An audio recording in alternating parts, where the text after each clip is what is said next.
Hi, and welcome to the Startup and Running podcast, where we put the running back into running your business. I'm Ange McDonald, and as always, I'm joined by my lovely co-host, Peter Brisbane. Hi, Peter. Hello. Today, we are talking about social media and running, a controversial topic. A topic is there's been some headlines about it this week, which we'll get into. But before we do that, I think we should have our traditional running update. Peter, how's your running been? Good. I think you'll Good. be super proud that I made it to my second park run. Woohoo! Yeah. I'm very proud of you. I'm hooked. It made me unreasonably excited. I'm definitely hooked, and actually, I thrive on routine, which is why it's crazy that it took me so long to go to parkrun. Because I just love this new 2-week routine that we've got going of going to parkrun. And then we head to some farmers markets, and it feels really nice to be at the farmers markets getting a nibble, and you've done your work for the day. So, and it's just a great vibe. Obviously, everyone already knows that, and I'm extremely late to the party. But there you go. I'm there. I'm there. Yeah. I think it's really nice as well. I'm going to give myself kudos for selecting that particular park run. Yeah. 100%. 100%. The one at Parama Park at Pyrmont in Sydney, gorgeous location. Also, only quite new, so I think it's like a nice vibe to be joining at this point where everyone's kind of new and getting to know each other. Yeah, and actually, this week, and it'll probably be the same a lot because it's right, like Pyrmont's right next to Sydney CBD. This week, probably like 80% of the participants were tourists, and that in itself is lovely, I think, because there's like people from Australian tourists and international tourists. That's really special. Yeah, and I mean, parkrun tourism is a very important part of the parkrun culture. I don't know if anyone has explained this to you yet. You actually explained this to me, and now that I've not on pod. No, not on pod. Yeah, sorry. anything discussed off pod didn't happen. Didn't actually happen. No.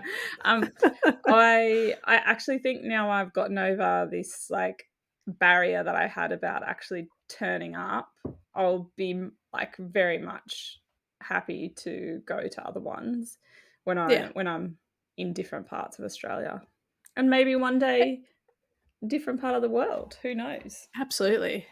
We've got a trip planned to Japan in January, and I was already looking up to see where I could do a parkrun while we're there. Cold. I'm not sure if I will be able to. Cold. It will be cold. But anyway, we'll see. If I can fit one in, I will. It's very cool though. I like the fact that parkrun is like so close to the city, so you will get so many tourists coming and checking it out. And for me as well, if I can't run in the type of place that you run, which is like sort of country vibe, I like being able to run where I can see the landmarks of Sydney, like the water, the bridge. I love that. And I used to run a lot down in the like Royal Botanic Gardens near the Opera House. Same. And I love that. So it feels like you're in a movie, doesn't it? Yeah, exactly. You're the star of the movie. Yeah, totally.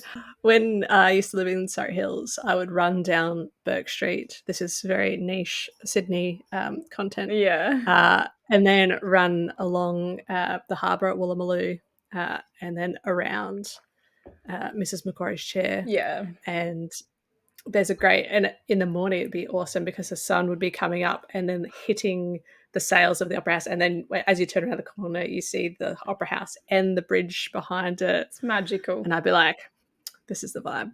Magical. So you did used to run quite a bit when we lived in Surrey Hills. When we lived in Surrey Hills, it was like a 5K loop that I had. And then so I'd run around Mrs. Macquarie's Chair and then back up through the Botanical Gardens and then up College Street and then up Oxford Street and then back home. So it was, and that's the year that I did City to Surf, where I had actually trained for it. Yeah. Yeah, that was really good. I really enjoyed that period of time, but I never ran further than like 5Ks other than the actual City to Surf. Yeah. So this is the real deal now, what you're getting into. Totally. Tell us what you've been up to this week. I've been very consistent in my running. I've been reading a book called Master the Marathon. It's by Ali Nolan. And it is the ultimate training guide for women. Wow, okay. So that has been good. There's a good warm-up in there, pre-run warm-up. I love a bit of direction in relation to that sort of stuff. And there's, it has training plans for beginners and intermediate and advanced runners. I don't know if I think we'll sort out a training plan bespoke to us, but looked quite interesting. It's a pretty light book in the sense of like you feel like you're kind of chatting to a mate who's telling you about running. Yeah.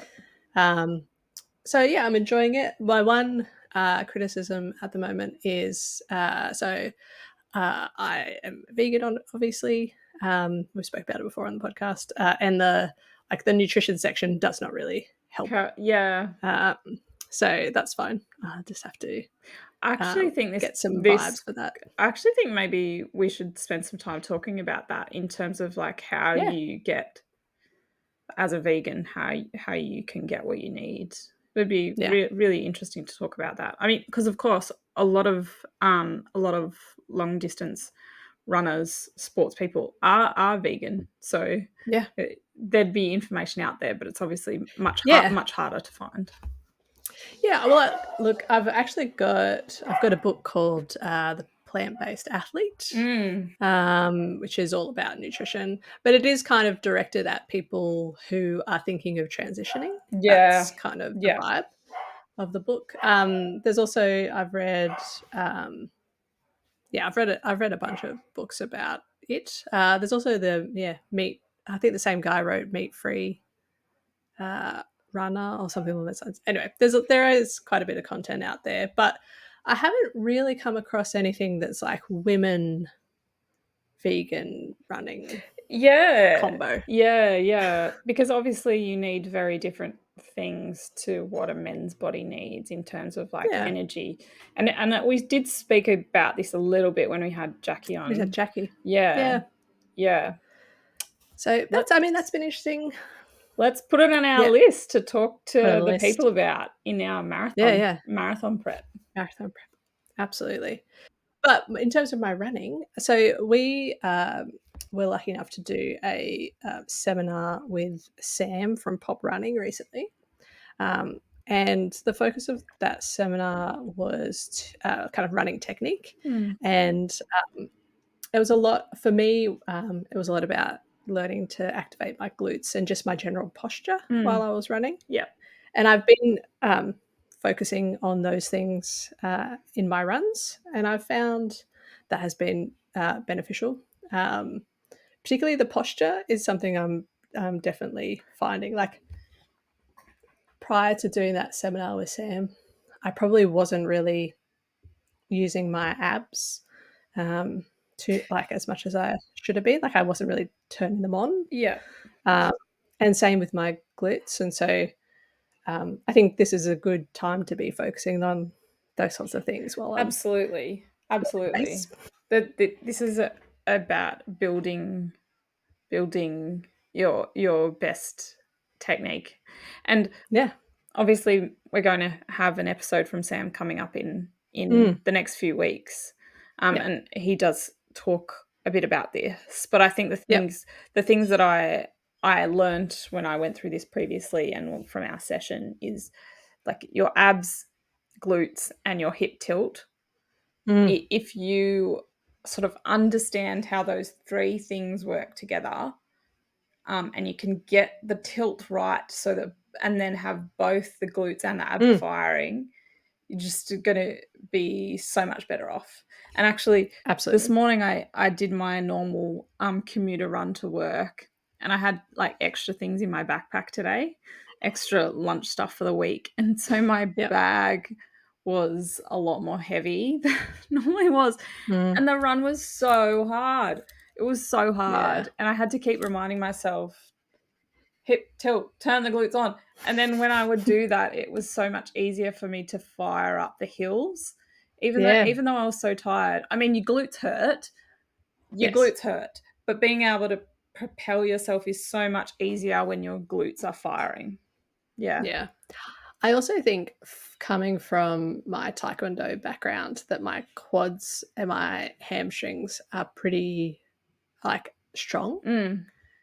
in so I think I kind of have been like using those muscles. Yeah, yeah. And this is Uh, the problem that I had when I sort of went through this process of like breaking my approach down mm, 10 years ago.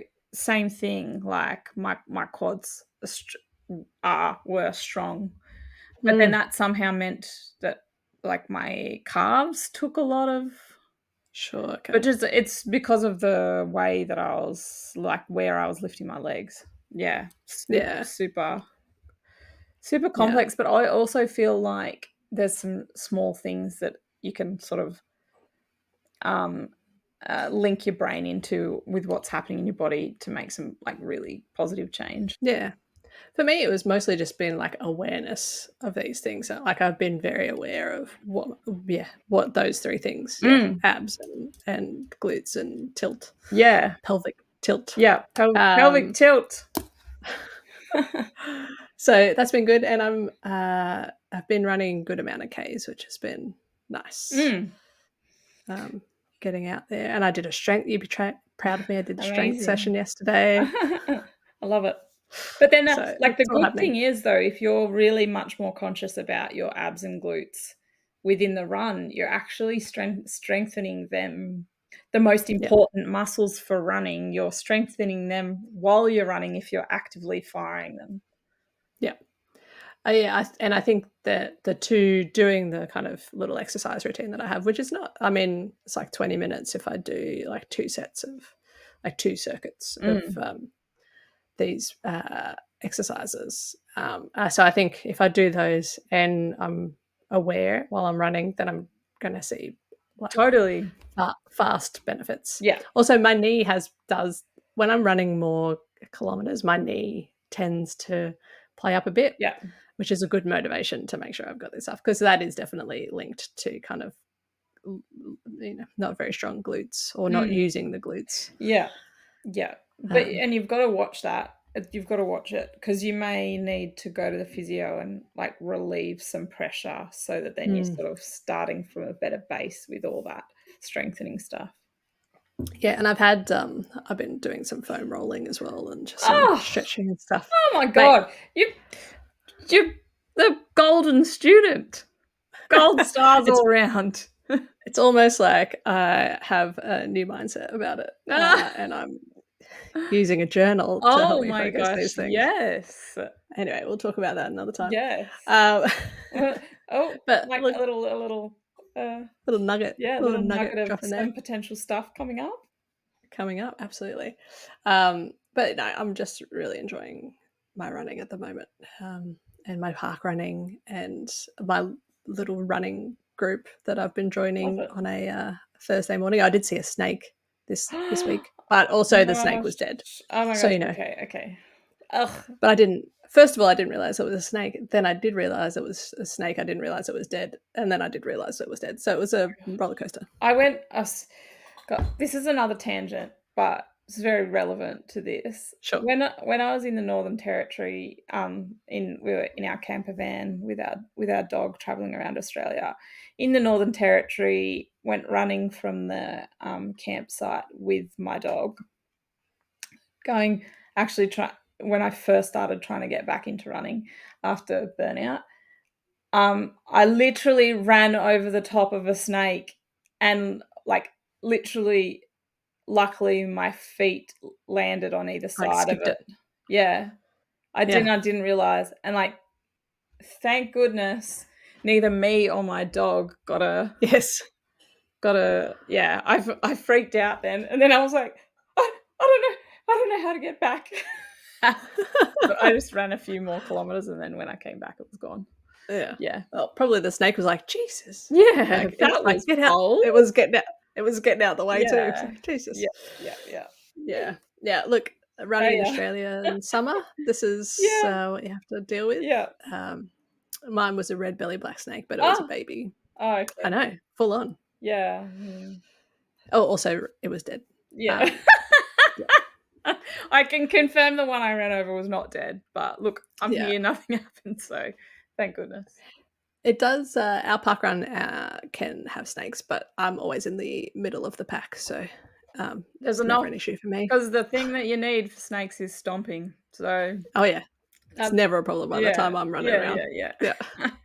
Snakes are long gone. Yeah, We do also often get kangaroos and stuff, so yeah, that's I that's love fun. that. All right, let's get into our social media and running discussion because I think it's an interesting one, Pete. And I think, well, I mean, we probably have, we may well have very different opinions on Mm, this issue, given that part of my whole thing is social media yeah, and running. So I'll be interested to hear your thoughts. yeah. Um, we've had this on the schedule to talk about for a while, and it's just so happened to have coincided with some drama in the runfluencer space Mm, this week. But we thought we'd kind of break it down in terms of the good, the bad, and the ugly.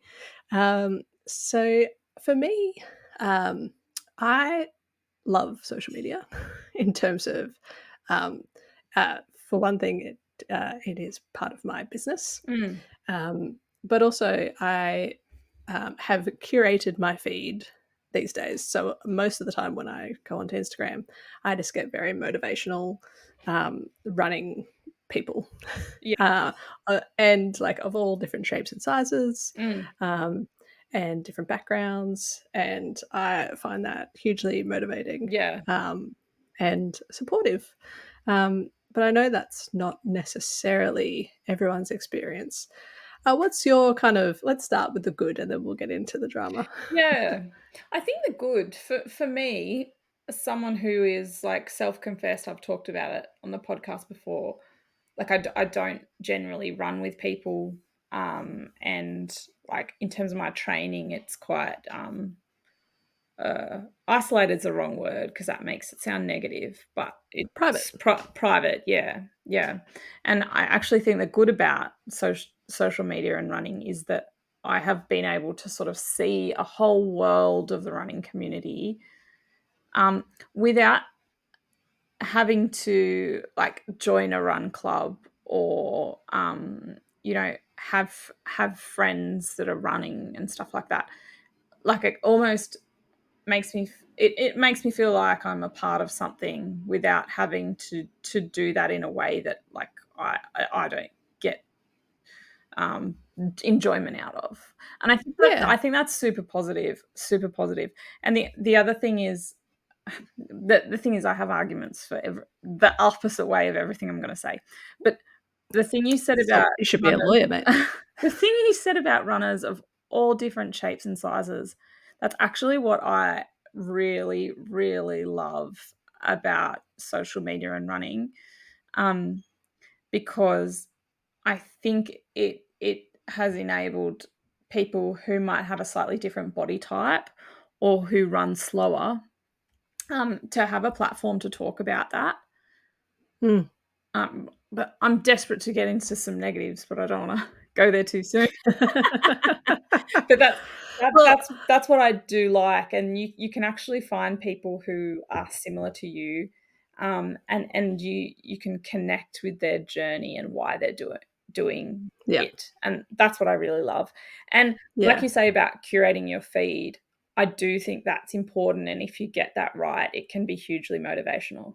So yeah, with my personal account, I've curated it so that 90% of things are dog related. yeah, For my running account, yeah, I mean, as soon as I get on there, it's just motivation out the wazoo because I've selected the things that make me feel good. Yeah. I think that's so important. And it's like, that's just with anything. I think it's really important to be intentional Yeah. with your time. And that's one way in which you can be intentional. It's interesting you talk about the kind of the social aspect of it. I was reading an article in anticipation of talking about it tonight on the ABC website. And it was talking about the growing popularity of run clubs and that has been fueled in part by social media. Mm. And one of the people who were interviewed, who I think were hosting the Run and Rumps in Rockhampton, where people of a Wednesday night do a run club and then they get steak at a local pub. Oh my gosh, I love that. I So also, cool. on my round Australia trip in the camper van that I just referenced, stopped in Rockhampton for a steak. I Well, you did could have not done a run do a and a run. rump. But they were saying one of the benefits of, and so they're posting about the runs on social media and getting a lot of followers. There was also the So Run Club in Brisbane that Mm.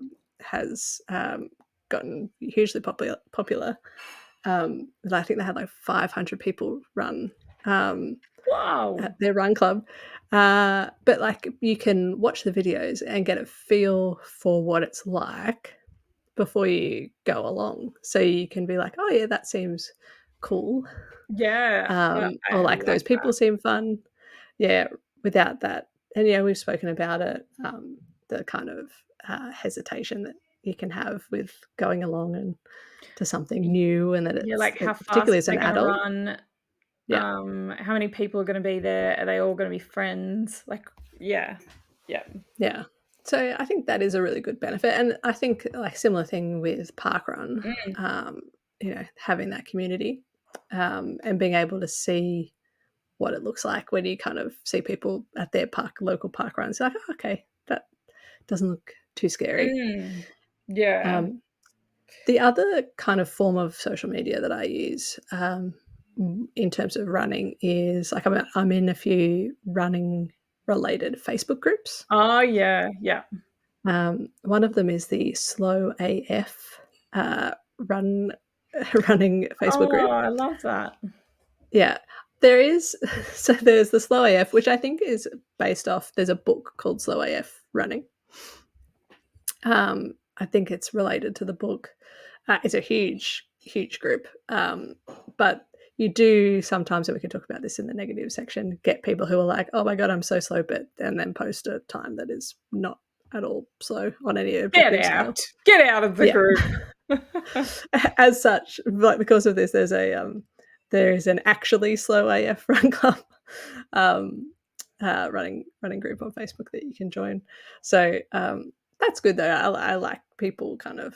I like just seeing what people are posting about, and sometimes it's people asking it for advice, and then other times it's people celebrating their wins. They've just Mm. been able to do a continuous 5K run, or they've just done an event, and I really enjoy that. And then, like similarly, there's groups on Strava, which I know is not something that you have really No, tried I out. haven't.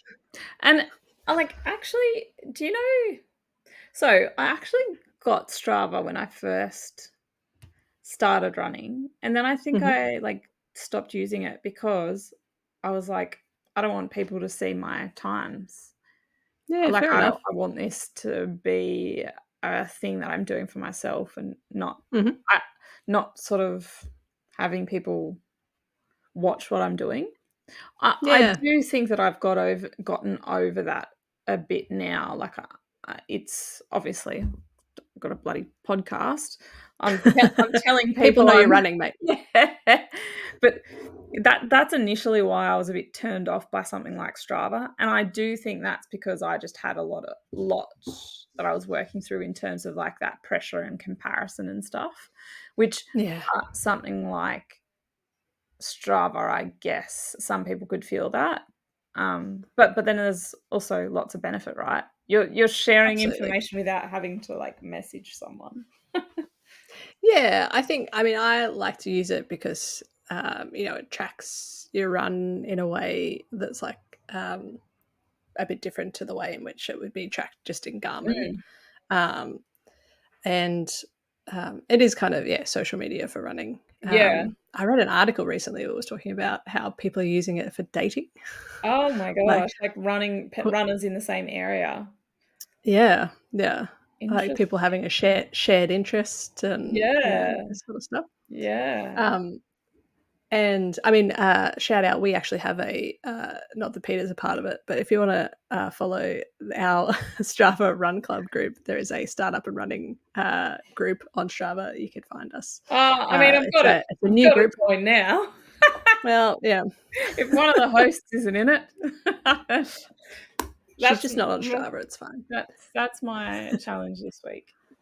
Get on Okay, yeah, Strava. you can join Strava. You can also, uh, make it so that, it's just like a private record, rather than a public one. Yeah, but then I guess that's What's the what point? my Garmin's for, so yeah. True, Yeah, yeah, true. yeah.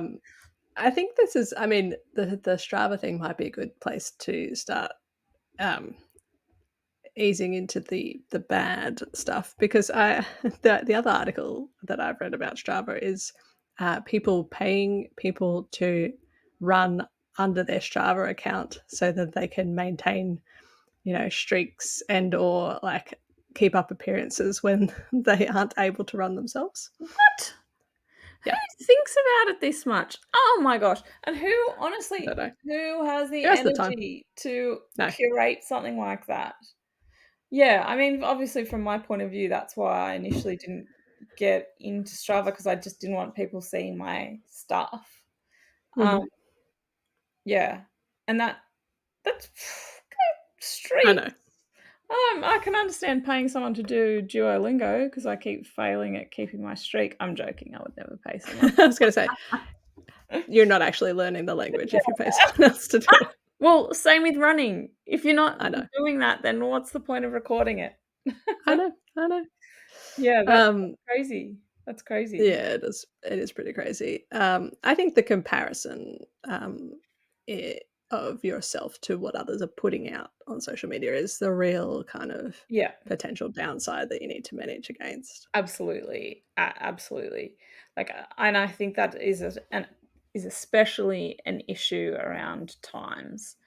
Mm, Like it's easy to sort of see like achievements or what people are sort of banging on about with times and feel like you're not running fast enough. mm, And or yeah, or like why can't you run that fast? And I think that's difficult. That is the and like that's the same with social media across so many aspects of life, that comparison yeah, thing. And I do think it's risky for runners who are starting out, particularly because then they yeah, they have unrealistic expectations about what they should be achieving. And we've yeah, we've talked about this already the last few weeks about the benefit of going slow and not yeah, not pushing yourself too hard too soon. But even if you're not starting out, if it's right for your body to run at a certain pace and it allows you to keep running consistently for years and years, then that's right for you. yeah. And there are some great accounts. So one of the ones that I follow is Runs with Emily. Mm, She's a UK runner, and like self-professed slow runner. mm, Um, and like slow runner in the sense of, she has a YouTube account as well, and she was working on trying to get her 5K under 30 minutes, which I think is like a very realistic goal for a lot of people. yeah, Like I love. challenging but realistic. Yeah, Yeah. yeah. And she actually did a video where she had attempted to get it under 30 minutes and failed. Mm, Um, and like still put that out there. yeah, I think a lot yeah. of Good on people you. would, yeah. And that was after like a training block where she'd been training, trying to get her time down. Mm, Um, yeah, I find her content is really good, and there are a lot of people like that. I also think that, it'd be so good just to be able to take the whole like speed aspect out of it, because I actually think it's the reason why lots of people don't run. Yeah, yeah, and it's what we've talked about before about people saying, like, they're going for a jog, but that is running. That Mm, is, in fact, running. yeah, I mean, it's challenging. I think it's challenging because the way that races are set up, it naturally makes you think about your time, right? yeah, City to Surf, for example, is set up in time blocks.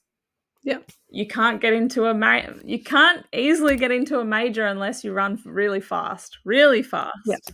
And so yeah, obviously that puts this pressure on, like, the concept of running fast as like a, yeah. better goal. Yeah, but I also think it comes from trying to transfer fitness from other things. I've been thinking about this recently. Going from something like, doing classes at a gym, whether it's, like aerobic based classes or kind of, boxing or taekwondo, that sort of stuff. Because I think a lot of people have that experience of doing kind of cardio at the gym, or even like running on a treadmill, Mm, or doing spin classes. yeah. They're all really, even if the class goes for kind of half an hour, 45 minutes, it's all really like high intensity interval, regardless of the kind of workout that you're doing. Such a good point. Like, and so you then take that kind of training and then you try and put it into running, and you naturally, then your body wants to go Pushing. like Mm. push, but then you think, well, I'm running, so I need to keep at that level. Yeah, And you that's just such like, a good observation. there's just no, like, it's no comparison. You No, need to be because able, it's, far more intense on your body. it's super intense, and if your goal is to, run a continuous 5K, or whatever it might be, like, you'd need to, like, it you can't just try to apply that Mm. kind of fitness behavior to that goal. Well, Um, the thing is you're probably gonna do it the first time, but you won't do it the 10th time. Probably not, anyway. yeah. And but the other thing is you're gonna feel horrible the entire time, Yeah. because you might be coming to it thinking, "Oh, well, I've been going to the gym, like, for this period of time, or been doing this kind of exercise, so I've got a good base level of fitness." And then you go out and you're like, "Oh, I'm gonna get into running," and you try to do that first run, and maybe you do it, but you, like, nearly vomit at the Mm. end. And you think, "Why would anyone want to do this, like, every You got day?" someone in mind, Ange? I wasn't Shout out specifically talking about Stephen, Shout but out to my husband who ran park run with us last week and, yeah, did push himself, but I actually think he did make the 5Ks randomly. He couldn't talk, we chatted the whole time. yeah, But, like, I actually think I think it's really common. he'll get in a flow now, because he Yeah, backed up this week, of actually just getting used to it. Because yeah. Yeah, yeah, but but I do that's an think, example of this. He yeah, did feel sick. yeah, and I think a lot of people would have that experience, and, like, it might be like a knock to the ego.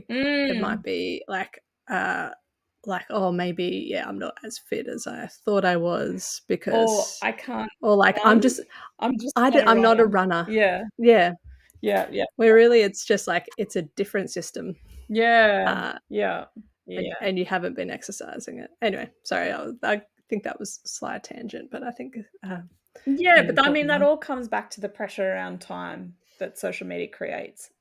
Totally. It and like, before social media, you would have just known, like, you would have got the results about where you sort of stood in a pack in terms of a race, but Yeah. you wouldn't really have as much of a sense of, like, standard pace Yeah. before entering a race. Yeah. Yeah, yeah.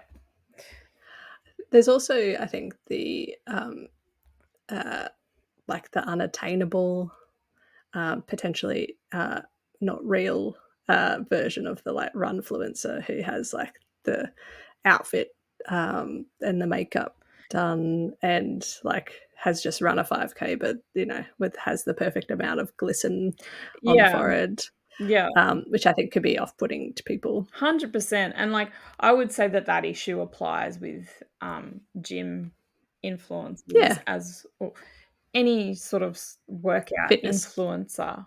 Um, it does totally create uh, like this unrealistic expectation of what your body's going to be like if you just go and do what they're doing, which for a Or lot of like people is not going to happen.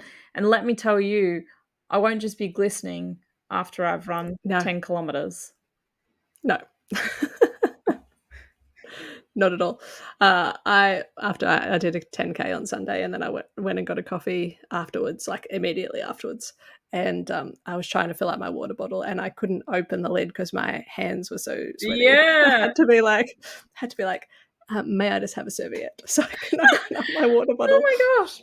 So, oh my gosh. So Yeah, as I run to work, as I've say many times, and a guy that I work with on my floor in my office came up to me sort of midway through the day, was like, "Oh my god, I saw you this morning. I thought something was wrong. I thought something was wrong with you," because he'd seen me walking into the building with an extremely red face, sweating, and he thought something was wrong. Not that I just ran. yeah, Hilarious, that's insane. hilarious, That and is insane. like, there's no.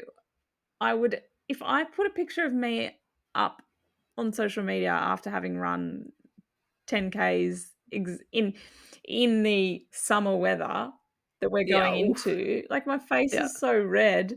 It's definitely yeah. not gonna be an influencer vibe. But maybe we need to start doing Maybe it that. should be. Yeah, maybe we Yes. should be doing that because that is the real running for many people. I mean, some people don't sweat, Mm, especially if you're keeping a pace that is sort of stable. Some mm. people probably won't sweat as much, but I definitely do. Even when I'm keeping it stable, Yeah. it's still Yeah, sweating. yeah. Do you know, Still this red. is a side note, just because 'cause we're talking about sweating, in a marathon, because you are sort of so stable, you'll end the race, you won't be too sweaty, but there'll be, like, salt crystals Yeah. around your face. It's very cool, very Something to cool. look forward to. Yeah. Well, I mean, do you have any other thoughts about the bad, or should we get into what I'm calling the ugly? I just don't I do really think to combat the bad, which I think is, like, absolutely unrealistic expectations in terms of, speed, body, um, Yeah. and even actually sorry, there is one No. thing that I really wanted to get into. Like, what is actually achievable in your week in terms of training? Mm. I actually Yeah. think social media can be quite damaging or disheartening for that. What I mean by that is, and perhaps we've been offenders of this sometimes, it's like seeing people who are like, "Yeah, I just smashed out a 10K, sun's just coming up, like da da da da da." And then someone might be like, "Oh my god, like my kid kept me up all night. There's no way I can get out and do a run and I feel shit now Yeah. because I've seen that." I do Yeah. think that's an issue as well. And Yeah. like, And that's really hard. yeah, yeah.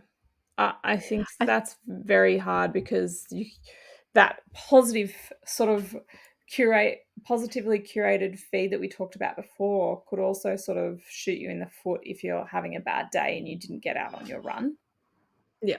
And then you're already feeling bad, not just because you didn't get out on your run, but then you don't have all the benefits of having been on your run that we were speaking Yeah, about. and you feel like, "Oh, well, that Yeah. person did it. Why did I fail?" Um, but I think, um, Sally McRae has a good view on this in terms of, like, there's, like, different seasons, and you just have to do what you can do in the seasons of your life, and she talks about, training for her first ultra, when her children were quite small, and she did most of it on a treadmill. yeah, Uh, and so it's just, making and there's a lot of people, particularly in kind of North America and Europe, that can't run all throughout the yeah, year outside. yeah, Uh, yeah, yeah, and it's just about doing what you can do and what people can't pay for. babysitters if they want to go out for a run or don't have support. And Mm. so there's no one way to achieve your goals, I Mm. think, is an important thing. And Yeah. um, I love that seasons thing because, like, you mm, you you cannot expect something of yourself that's actually not possible, like, in terms of not being able to leave your kids and stuff. And absolutely. yeah, yeah. And that's where, like, so often with social media, the comparison that your brain makes is irrational because Yeah. there are so many factors that's, like, making up whatever that influencer is saying that doesn't apply to your life.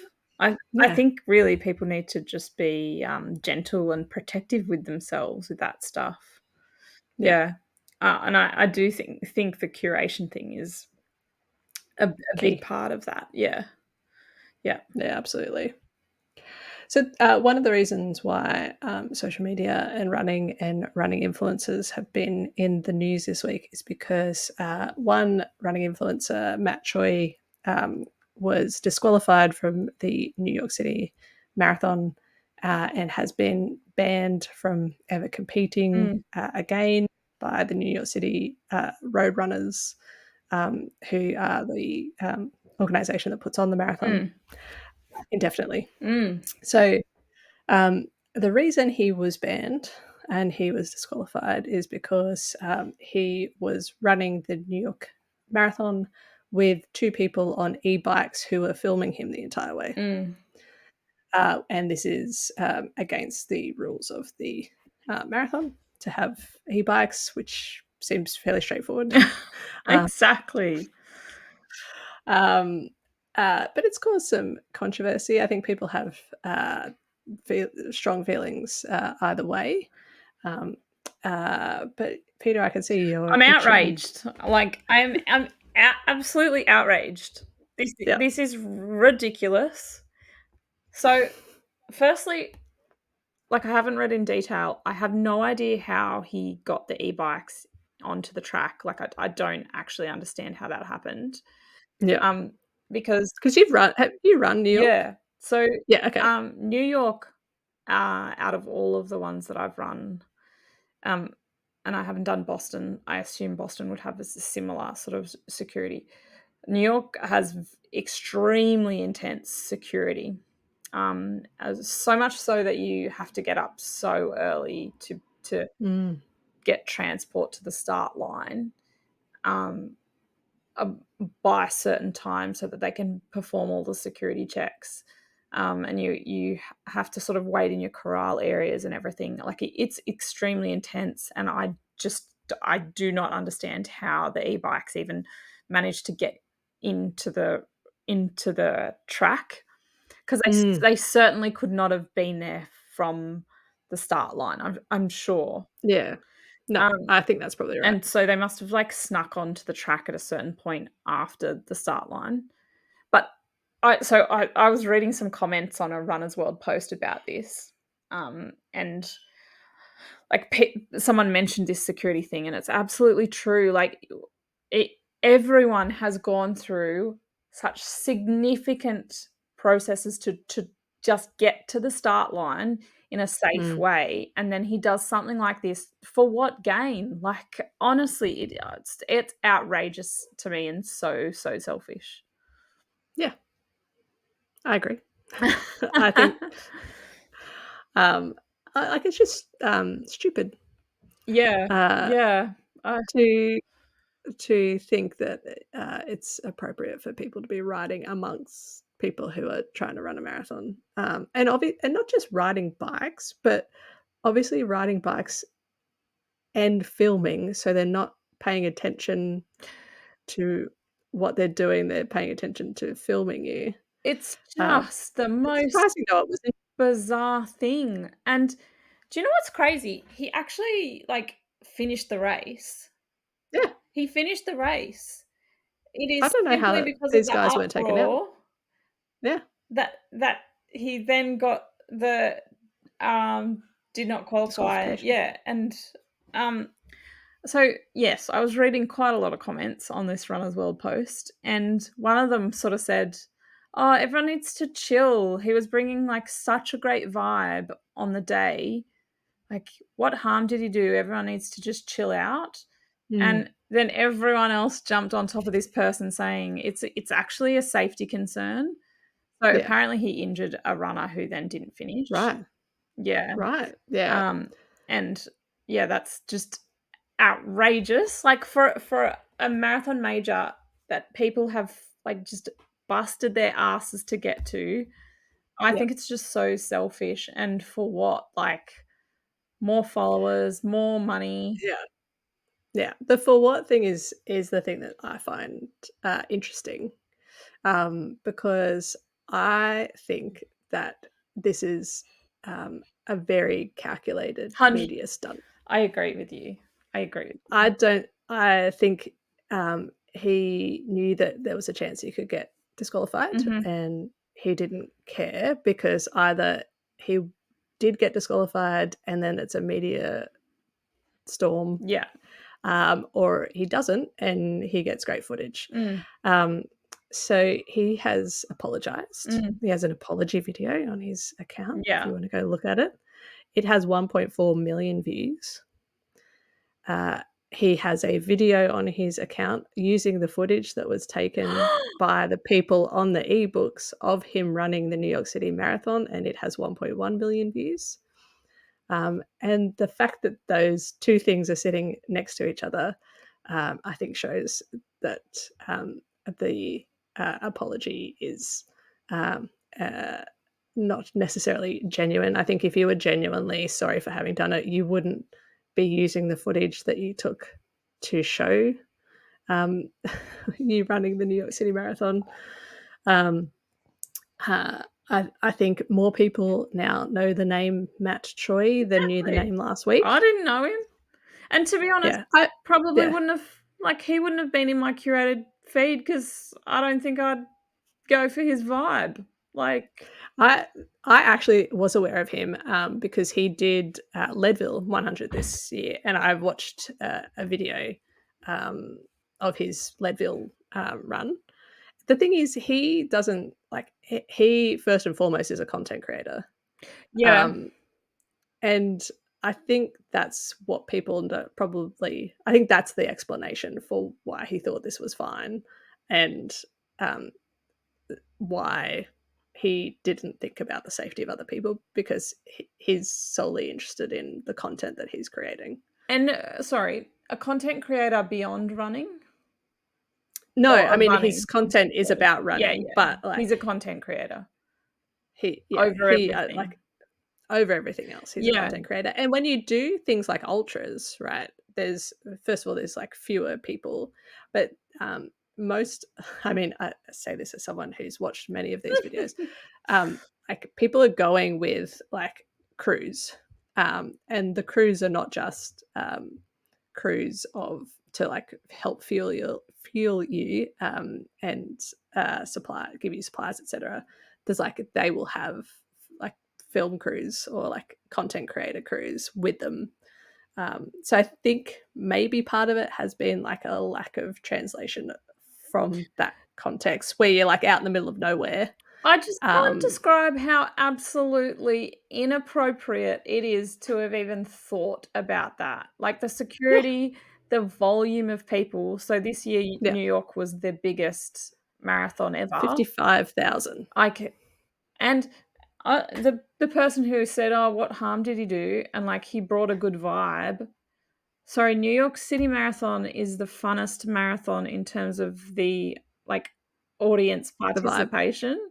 You just don't Yeah. need a guy hyping people up with 2 fucking e-bikes. Like, it's just outrageous to me, and I actually think Yeah. this is where this is the point at which, like, the benefits of social media for running, and then, like, Too far. it's way too far. Let's step it back and really back to why running is a great thing. Yeah. And let's talk about that stuff, not having to watch one person run 3 hours of the New York Marathon. That's the thing. You don't need 3 hours of footage, right? So, like, even if you want to do a video of it, which like many people have done, videos of their New York City marathon, like pull your GoPro out or your phone out like the rest of the people. And Exactly. it's not that hard. Oh my goodness. But let's cleanse our palates with my a new favorite person. And now, look, I shouldn't have done this without preparing because I don't know his name, but there is a gentleman, a young American lad who has taken it upon himself to run a marathon in each of the 50 states this year, and he was also Wow. at New York. Um, and he ran it in a tuxedo. Oh, Um, wow. I love that. and he's got great content. I'll find him and I'll put it in the show notes, because uh, he's such a vibe, and it's all about, he talks a lot about the stories that you tell about yourself, and that this is how he's come to be this person that's doing a marathon in each of the 50 states. I think he's nearly done. His Oh. 50th will be in Oh, Hawaii, wow. um, where he is taking his grandma, because she's never been to Hawaii, and he's going to do the whole marathon pushing her in a wheelchair. Oh my gosh. I know. That's beautiful. And, like, So, that is the human stories of running, that is why social media is good. Like, yeah, not unrealistic expectations, not an e-bike filming you running, like, people don't need to see that. They will probably watch it if you do it. That doesn't mean you need to do it. yeah, absolutely. Um, yeah, I think you got to take the good with the bad, like with anything. Exactly, exactly, and, like, obviously, this is a microcosm for social media more broadly and the goods and the Yes, bads, but I'm all for yeah, that curated feed. I also just yes, I also like following some elite runners, mm, and obviously that's extremely unattainable for most people. But I just yeah, feel like there is an element of small connection that you have with those people to understand the beauty of running, and I just love totally. that. Eliud Kipchoge, my Mm, favorite marathoner, who actually had a did not finish in Paris Olympics, which was really sad. He just says the most amazing stuff about like what running can do in terms of community mm, and sort of development of communities. Yeah, it's really really beautiful. So I feel like you need some of those elite runners too in there in your curation. absolutely. Do you know what I love as well? In what other sport can you like run in the same race as people who are the elite sports people in that I know, like, profession? he's honestly my favorite, and he ran Berlin Marathon when I did. Like, can you believe Amazing. that I was many, many thousands of people behind him when he started the race? Yeah. Yeah, it's so Yeah, cool. that is really cool, and, like, men and women run side by side Yep. in the non-Olympic version, and yeah, magical. Well, I think that's a lovely spot to finish up our conversation Mhm. today. If you have thoughts about social media and running, the good, the bad, or the ugly, feel free to send them in to us. You can follow the podcast and myself at startup and running underscore AU on Instagram and TikTok and Facebook. And we've got the Strava group. And I'm you can follow joining, I Peter. promise. You can follow Peter at Peter Nut Runner. If you like what you hear, please like and subscribe, and you can leave a review. Let us know if you're enjoying our waffle, and our running updates. And if you have any ideas of topics you'd like to hear us talk about or guests, you can send them through to Ange at startupandrunning.com.au. But next week, we've excitedly got another interview. It'll be the guys from Track, who are the gurus in running hats. We're talking to them about their business. So tune in for that one. But until then, get out and go for a run.